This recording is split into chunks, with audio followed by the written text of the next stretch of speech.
How would you really feel if you were to have a day, a week, or a month of peace rather than the chaos that you might be going through now? What does peace really feel like for us right now?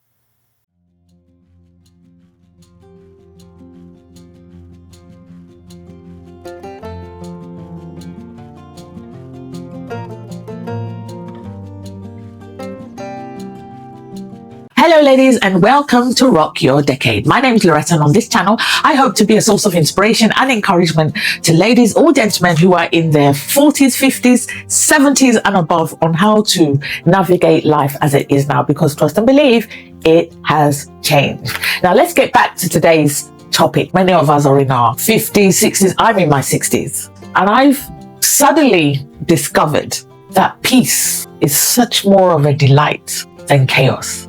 And I want to encourage us to look for peace rather than to allow other things in our lives that will cause us to be stressed. And we all know that cortisol is a bad stress level.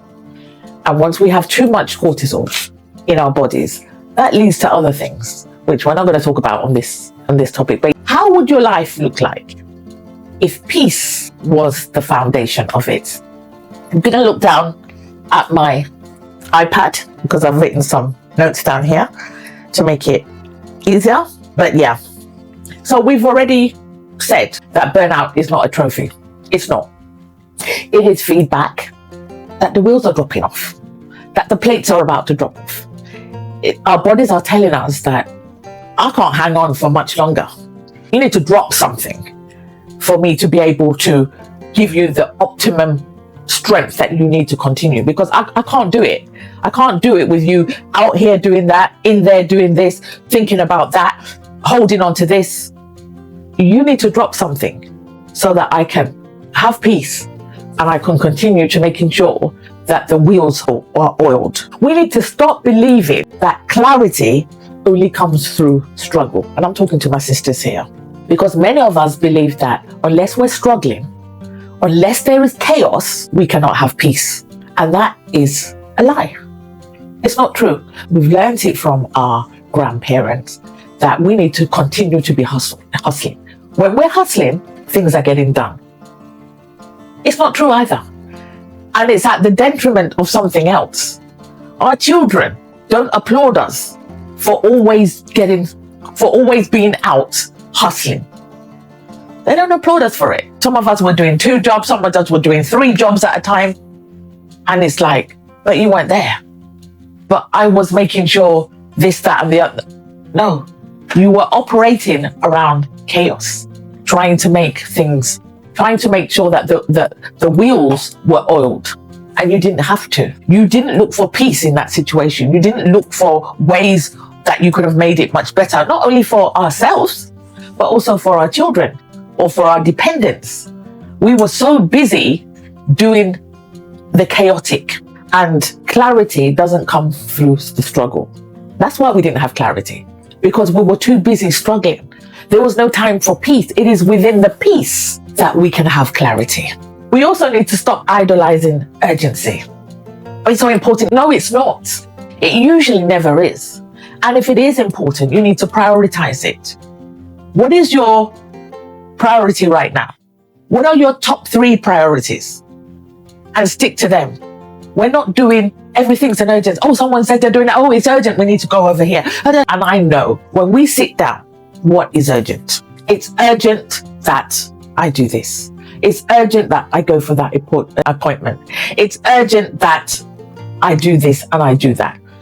The things that are not urgent, where do they come in line of prioritizing? I want to go for my grandmother's 90th birthday.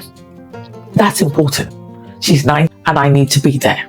90 is a good age. I don't know. I'm hoping that she might make it to 100.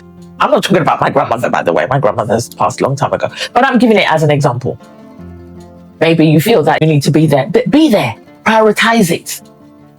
Stop making urgency, things that are not urgent in your life, an urgency that are giving you stress. Next thing is stop trying to prove that you're already strong. You've earned your stripes.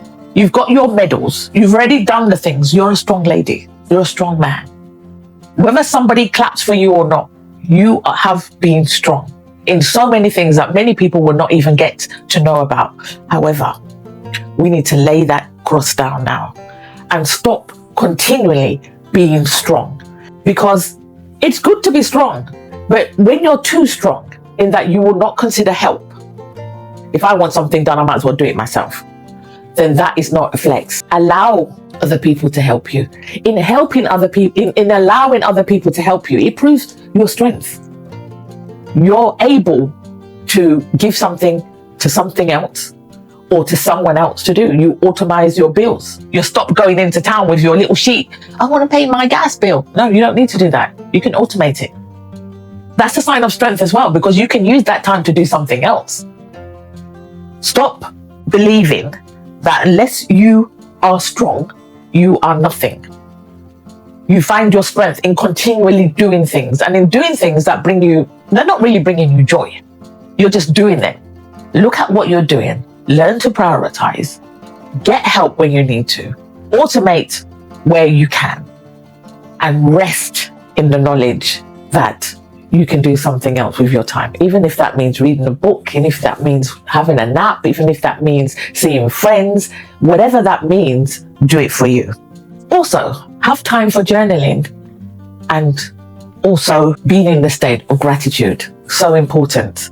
It's so important. That brings peace to us. If you can journal, if you're the kind of person that journals, I've tried journaling. I'm not so good. I haven't let it go entirely, but I'm doing it as and when I can.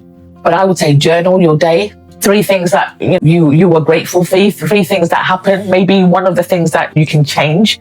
Have a time of gratitude in the morning and also in the evening as well. That brings peace. It brings peace. Gratitude always brings peace. I'm just saying that out there. And the last thing is set boundaries for events or for people that bring the chaos. Right now, you're in your 40s, 50s, 60s, 70s, you're in your 80s, those people and those events that are more likely to bring you chaos. And I would say, put boundaries in place. Maybe you do need to go to your grandmother's party or event or something like that, but you don't have to spend 4 hours. Maybe you can spend 2 hours, maybe you can spend an hour. Make sure she sees you, give her all the love, stay with her, do all the things that you need to do, and then leave. Or get there a bit later so that you're there to cut the cake, you're there to take the necessary pictures that you want to do. Set boundaries. People want to come into your life that are going to cause you, wait, that I'm going to have to say no on this occasion. Thank you for inviting me, but it's a no for me.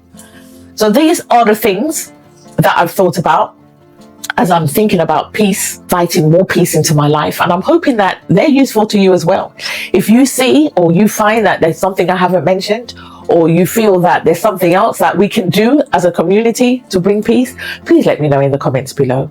But in the meantime, don't forget to rock your decade, and I'll see you on the next one.